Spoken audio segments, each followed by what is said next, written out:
Welcome back to the SecGuy channel. Today we are covering a very disruptive topic, blockchains. Let's clear the air. When I say blockchain, half of you think Bitcoin and the other half think scam. You need to stop thinking about the currency and start looking at the rails it runs on. For the exam and for your career, you need to understand the difference. Bitcoin is just an app. Blockchain is the operating system. Bitcoin proved that we can transfer value without a bank.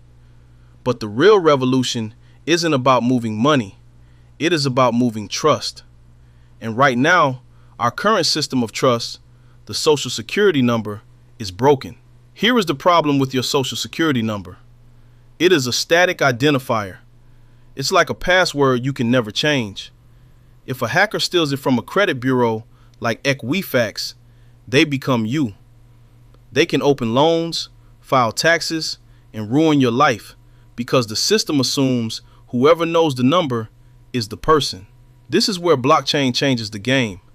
In cybersecurity, we use blockchain to create a distributed ledger. It is a record of truth that is shared across thousands of computers.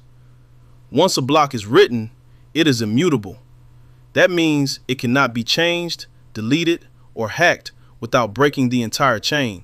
Think of it like 9 servers spread across the globe, all watching the same ledger. If a hacker compromises one server in the US and tries to fake a record, the other 8 reject it immediately.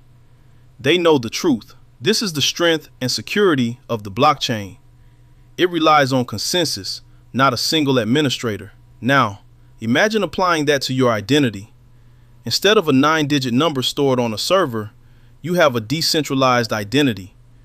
You hold a private key on your phone.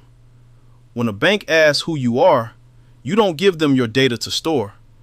You use your key to sign a transaction that says, "Yes, I am John Doe." You prove your identity without ever revealing the secret. This is called self-sovereign identity.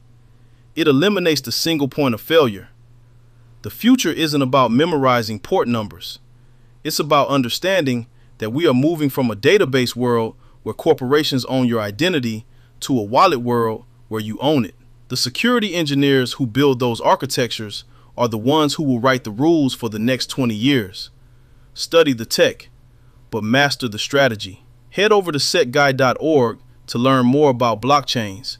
Get job ready with our Experience Builder Labs and join the Discord discussion on the future of blockchains. We will see you in the next one. Stay safe, stay secure.